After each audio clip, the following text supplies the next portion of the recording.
ಹಾಸನದಲ್ಲಿ ಗಣೇಶ ಮೂರ್ತಿಗೆ ಅಪಮಾನ ಪ್ರಕರಣಕ್ಕೆ ಸಂಬಂಧಪಟ್ಟಂತೆ ಬೇಲೂರಲ್ಲಿ ಗಣಪತಿ ಮೂರ್ತಿಗೆ ಅವಮಾನಿಸಿದಾಳೆ ಮಹಿಳೆಯೊಬ್ಬಳು.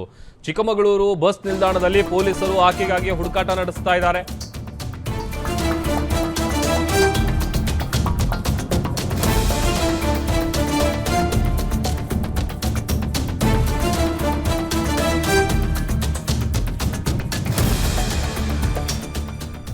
ಚಿಕ್ಕಮಗಳೂರು ಬಸ್ ನಿಲ್ದಾಣದಲ್ಲಿ ಪೊಲೀಸರು ಹುಡುಕಾಟ ನಡೆಸ್ತಾ ಇದ್ದಾರೆ. ಬಸ್ ನಿಲ್ದಾಣದಲ್ಲಿ ಮಹಿಳೆ ಓಡಾಡಿರುವಂತಹ ಶಂಕೆ ಇದೆ. ಹೀಗಾಗಿ ಆ ಬಸ್ ಸ್ಟ್ಯಾಂಡ್ನಲ್ಲಿ ಹುಡುಕಾಟ ಮಾಡುವಂಥ ಕೆಲಸ ಆಗ್ತಾ ಇದೆ. ಚಿಕ್ಕಮಗಳೂರು ಡಿವೈಎಸ್ಪಿ ಶೈಲೇಂದ್ರ ನೇತೃತ್ವದಲ್ಲಿ ಹುಡುಕಾಟ ನಡೀತಾ ಇದೆ. ಬೇಲೂರು ಗಣೇಶ ಮೂರ್ತಿಗೆ ಅವಮಾನ ಮಾಡದಂತಹ ಪ್ರಕರಣಕ್ಕೆ ಸಂಬಂಧಪಟ್ಟಂತೆ ಆಕೆ ಬಸ್ ಸ್ಟ್ಯಾಂಡಲ್ಲಿ ಓಡಾಡಿರುವಂಥ ಶಂಕೆ ಇದೆ.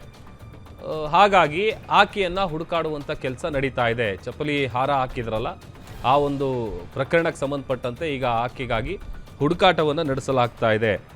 ಆಮೇಲೆ ಒಂದು ಕಡೆ ಆಕೆ ಹುಚ್ಚಿನ ಏನು ಎತ್ತ ಯಾವುದೂ ಕೂಡ ಗೊತ್ತಿಲ್ಲ. ಸದ್ಯ ಡಿವೈಎಸ್ಪಿ ಶೈಲೇಂದ್ರ ಏನಿದ್ದಾರೆ ಅವರ ನೇತೃತ್ವದಲ್ಲಿ ಆಕೆಗಾಗಿ ಹುಡುಕಾಟವನ್ನು ನಡೆಸಲಾಗ್ತಾ ಇದೆ. ಆಕೆ ಬಸ್ ನಿಲ್ದಾಣದಲ್ಲಿ ಓಡಾಡಿದಾಳೆ ಅನ್ನುವಂಥ ಶಂಕೆ ಇದೆ.